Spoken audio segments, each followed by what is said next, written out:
Здравствуйте, меня зовут Lorena. Eh, Hoy quiero compartir con ustedes acerca de la historia de la literatura rusa antes del siglo XX. La literatura rusa escrita empezó a desarrollarse después de que el país adoptara el cristianismo y el alfabeto cirílico. Vamos a ver algunas de las obras más representativas de cada siglo y también algunos de los autores más representativos de cada siglo. Desde el siglo X hasta el siglo XIX. Por ejemplo, en el siglo X y XI tenemos una obra destacada que es el Código de Novgorod. También en el siglo XII tenemos el Cantar de las Huestes de Igor y en el siglo XIII tenemos la Plegaria de Daniel el Prisionero. Los libros fueron un medio de propagar la fe y servir en los oficios religiosos. En el siglo XV tenemos una obra titulada El peregrinaje, a través de 3 mares del comerciante de la ciudad de Tver, Afanasi Nikitin. En el siglo XVI tenemos cartas entre el zar Iván el Terrible y el príncipe Andrei Kurbsky. Y en el siglo XVII tenemos la vida del arcipreste Abacum. Los primeros libros que aparecieron en Rusia fueron traducciones del griego. En el siglo XVIII hubieron 2 corrientes marcadas como son el clasicismo y el sentimentalismo, y luego más tarde en el siglo XIX apareció el romanticismo, el realismo crítico, la mezcla de corrientes y el realismo sociológico. Ahora empezando con los siglos X y XI tenemos que hablar sobre el primer libro eclesiástico. El honor de ser considerado el primer libro en eslavo eclesiástico lo ostenta el llamado Código de Novgorod, hecho de madera de tilo. Fue descubierto en el año 2000 y tiene 4 páginas. Data de finales del siglo X y es una selección de salmos. Los salmos son obras escritas, poéticas, inspiradas como alabanza hacia el Creador. Luego, a finales del siglo X, apareció también una breve crónica sobre los hechos de San Vladimiro el Grande, gran príncipe de Kiev. El Estado ruso antiguo, dividido en varios principados, cada uno con su propio gobernante, se llamaba la Rus de Kiev y estaba dirigido por el príncipe de la ciudad de Kiev, capital de la actual Ucrania, la más poderosa e influyente de aquel entonces, entre 980 y el año 1015. Luego podemos hablar también de los poemas folclóricos. San Vladimiro recibió el bautismo en el año 988 e inició la transición del país al cristianismo. Entre finales del siglo X y el siglo XI fue registrado por escrito un ciclo de poemas heroicos folclóricos sobre el santo, y ya no eran en eslavo antiguo, sino en ruso antiguo. Entre otras obras diversas, otra etapa de la literatura popular la marcaron las obras en corteza de Abedul, fechadas entre los siglos XI y XV. Encantamientos, chistes, enigmas, selecciones de recetas y muchas otras. En la literatura rusa existía una distinción muy clara. Los textos religiosos estaban escritos en eslavo eclesiástico, mientras que los laicos se escribían en ruso antiguo, la lengua de comunicación en la vida cotidiana. Uno de los textos eclesiásticos más famosos de este periodo es el Cantar de la Ley y de la Gracia de Dios, del primer metropolitano de toda Rusia, Hilarión, fechada entre los años 1037 y 1050. La obra está dedicada al tema de la igualdad de los pueblos ante Dios y la Iglesia Universal. En el siglo XII, a finales del siglo XII, apareció la obra más famosa de la literatura rusa antigua, el Cantar de las Huestes de Igor. El argumento de ese poema anónimo en eslavo antiguo está dedicado a una campaña perdida en 1185 por los príncipes rusos contra las tribus de cumanos que amenazaban la región con constantes incursiones. La obra representa una sorprendente mezcla del cristianismo con el todavía existente paganismo. En el fragmento más famoso del poema, el llanto de Yaroslavna, la mujer del príncipe, llora la batalla de su marido con el enemigo desde la muralla de su castillo, invocando a los elementos, al sol, al viento y al río Dnieper. Los versos están llenos de simbolismo poético, de metáforas insólitas y llamamientos políticos bastante drásticos a los príncipes gobernantes para que unan sus fuerzas contra un enemigo común. La notable diferencia de esta epopeya frente a otros textos de la época hizo que los especialistas llegaran a considerar que se trataba de una falsificación posterior del siglo XVIII. Sin embargo, hoy domina la opinión de que es auténtica. Muchos expertos coinciden en que la obra forma parte de una tradición épica de la Rusia antigua que está totalmente perdida en la actualidad. En el siglo XIII aparecieron las primeras obras de género epistolar. Epístola es un sinónimo de carta, entonces estas obras básicamente eran cartas. Uno de los ejemplos más destacados es la plegaria de Daniel el prisionero, una petición del autor a Yaroslav II, el príncipe de Pereslav, en aquel entonces que más tarde, en 1236, se convertiría en el gran príncipe de Kiev, y desde 1236 también en el gran príncipe de Vladimir. El texto está fechado entre 1213 y 1236.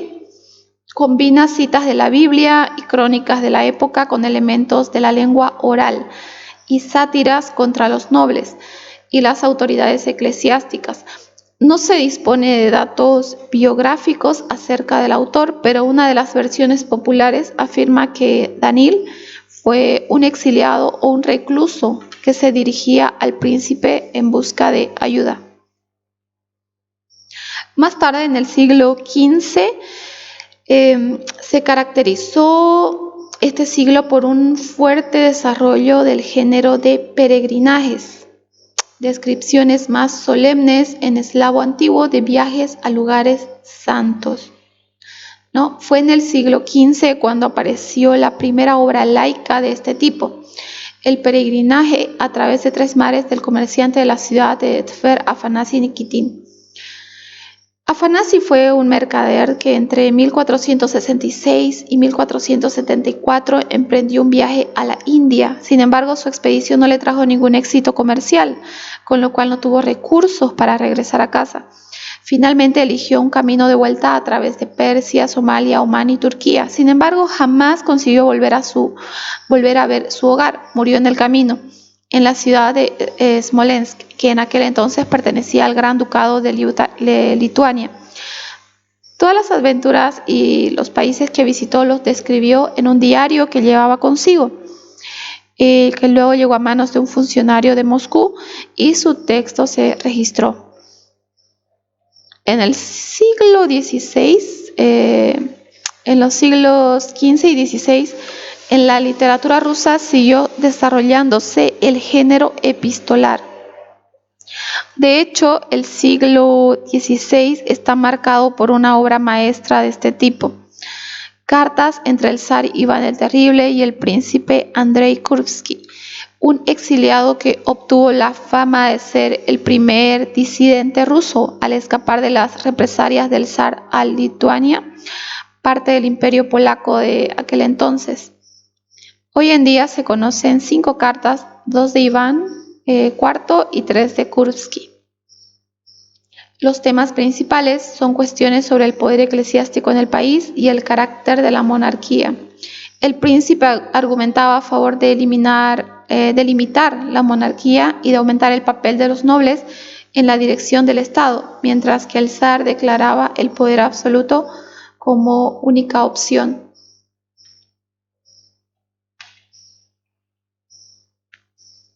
Aparte, los mensajes de Iván el Terrible estaban llenos de drásticas acusaciones, maldiciones y groserías contra el traidor. Perro y consejos que hieden más que excremento fueron de las más suaves. Otra obra maestra del siglo fue Domostroy, Estructura del Hogar. Una selección de reglas, instrucciones y consejos acerca de cómo debe administrarse la casa y la vida dentro de una familia. Incluía recetas, prescripciones de qué vestir en diferentes ocasiones, de cómo y cuándo rezar y muchos otros detalles. A pesar de estar escrita en eslavo antiguo y no en ruso antiguo, contenía muchos proverbios y refranes. Reflejaba la ideología patriarcal de la época y entre las frases más famosas del libro está: una esposa buena, trabajadora y silenciosa es una corona para su marido. No lamentes golpear a un joven. Si lo castigas con una varilla, no morirá, sino que se hará más fuerte. Bueno, después de 1547 apareció el relato de Piotr y Febronia de Murom. La peculiaridad de esta obra es que estaba basada en leyendas orales y cuentos folclóricos. Una lucha contra una serpiente y una muchacha que resolvía el enigma. En el siglo XVII siguió modificando el género hagiográfico. El género hagiográfico se trata de obras que relatan la biografía de algún santo y vio el primer experimento laico de este estilo, el innovador texto de vida del arcipreste Abacum, escrito por el mismo religioso entre 1672 y 1673, fue una pura autobiografía. Por eso está considerado dentro del género hagiográfico. El autor, el arcipreste Abacum, fue un sacerdote que se opuso a la reforma religiosa que quería acercar la liturgia de la Iglesia Ortodoxa rusa a la griega, y encabezó masas de creyentes ordinarios que no querían traicionar la fe y las tradiciones de sus padres. Los llamados viejos creyentes perdieron y Abacum fue perseguido, torturado y desterrado. Pasó 15 años en el exilio y murió en la hoguera acusado de injurias al zar. La vida fue escrita precisamente durante el periodo de destierro. En el texto, Abacum abarca tanto debates religiosos e ideológicos como recuerdos personales y aventuras. Las innovaciones penetraron en el estilo propio de las descripciones. El lenguaje de la obra es una mezcla de elementos solemnes y habla popular. Voy a mencionar a algunos de los autores destacados de diferentes siglos. Como vimos en la lectura, tenemos en el siglo X y XI, entre los autores de textos eclesiásticos, a Hilarión. Luego, dentro de lo que son los géneros hagiográficos, la obra del arcipreste Abacum en el siglo XVII. Y en el siglo XVIII tenemos a Mijaíl Lomonosov, que está considerado dentro del género elevados. Lo que sucede es que en el clasicismo se estipulaba una jerarquía muy estricta de géneros que se dividían entre elevados e inferiores. Los elevados eran odas, tragedias, epopeyas, y los géneros inferiores eran comedias, sátiras o fábulas. Entonces, Mijaíl Lomonosov estaba entre los de géneros elevados. Y la siguiente corriente en el siglo XVIII fue el sentimentalismo, y uno de los principales autores fue Nikolai Karamzin. Ahora vamos a ver autores del siglo XIX. Algunos de los autores destacados son Mijaíl Lermontov en el siglo XIX como representante del romanticismo, Luego, en el siglo XIX también tenemos otra corriente que fue el realismo crítico, y entre ellos también destaca Dostoyevsky. Y entre la mezcla de corrientes que se realizó en el siglo XIX, hubo un autor que también se destacó mucho en esa mezcla de corrientes, fue Alexander Pushkin. Luego también tenemos la corriente del realismo sociológico, en la cual destacó Anton Chekhov.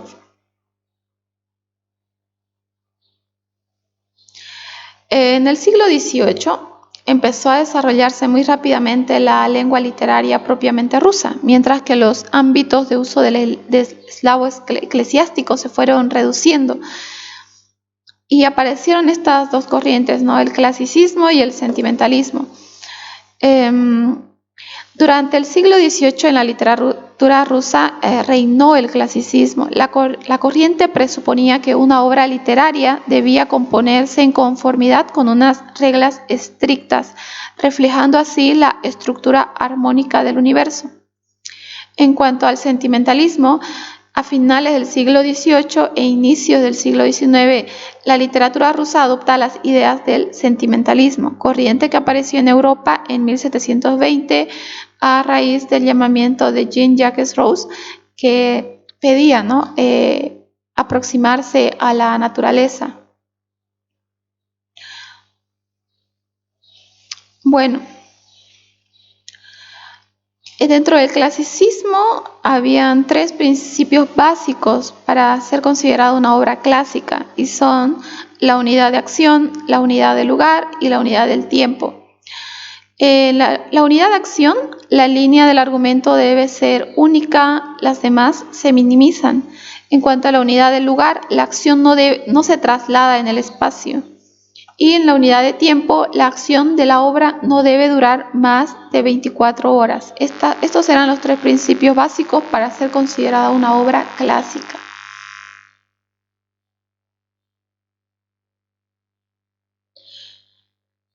El objeto en el clasicismo siempre era algo eterno y elevado, y el propósito destacar algunos rasgos característicos, dejando aparte todo lo intrascendente, es decir, lo individual. Los personajes carecen de dinámica, no cambian ni sus posturas, ni menos su carácter durante la acción, y se dividen muy explícitamente en buenos y malos. Los primeros suelen transmitir al público el punto de vista del autor. Y bueno, como mencionamos, el clasicismo tenía una jerarquía muy marcada entre géneros elevados e inferiores. En Rusia, el clasicismo se desarrolló bajo la fuerte influencia de la Ilustración y sus ideas de igualdad y justicia, con lo cual los autores se centraban en dar sus propias valoraciones de la realidad histórica. Desde este punto de vista, la obra más representativa de los géneros inferiores es la comedia de Denis Fonvizin, El Menor, en 1782, la cual mostraba personajes grotescos y caricaturescos, revelaba los vicios de la sociedad y la falta de educación básica en los lugares provinciales de la época, la violencia doméstica y la tiranía. El protagonista era un adolescente de familia noble, a pesar de su edad bastante madura. Ni siquiera sabe contar, sus instructores tampoco saben lo que supuestamente tienen que enseñar, y su madre no vacila en golpear tanto a sus siervos como a su marido.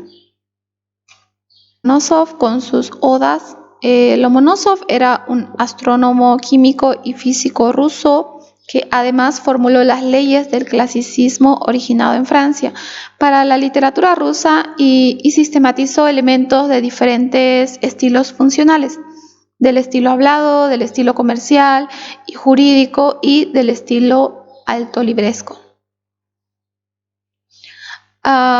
Luego tenemos a finales del siglo XVIII e inicios del siglo XIX, la literatura rusa adopta las ideas del sentimentalismo, corriente que apareció en Europa en 1720 a raíz del llamamiento de Jean-Jacques Rousseau a aproximarse a la naturaleza.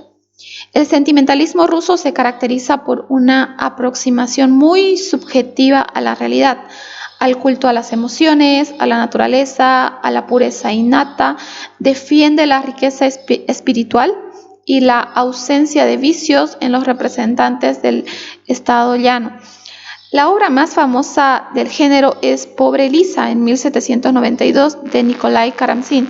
Lisa, una campesina pobre, conoce a un joven noble y se enamoran. El aristócrata le comunica que debe participar en una campaña militar y por eso la abandona. La joven enamorada se atreve a acostarse con su amado antes de su partida. Bueno, y al cabo de unos días él se va. Luego de unos meses, Lisa ve a su enamorado en la calle en un carruaje de lujo y recibe la noticia de que se va a casar con una mujer rica. Y bueno, había perdido su fortuna jugando con las cartas y Lisa pues se puso triste, ¿no? En el siglo XIX tenemos 4 corrientes marcadas como son el romanticismo, el realismo crítico, la mezcla de corrientes y el realismo sociológico. En el siglo XIX la corriente sentimentalista en la literatura rusa desemboca en el romanticismo. Entonces el romanticismo fue producto de la corriente sentimentalista. Luego, el realismo crítico, corriente que representa personajes humanos en sus vínculos con las circunstancias sociales y se centra en analizar el mundo interior del individuo. Luego, dentro de la mezcla de corrientes, el primero en presentar a una persona pequeña al lector fue el gran poeta y escritor, creador de la lengua literaria rusa, Alexander Pushkin. Y dentro de lo que es el realismo sociológico, a finales del siglo XIX, es la época en la que hace su incursión Anton Chekhov, que es también que es uno de los críticos. Spasiba za vнимание.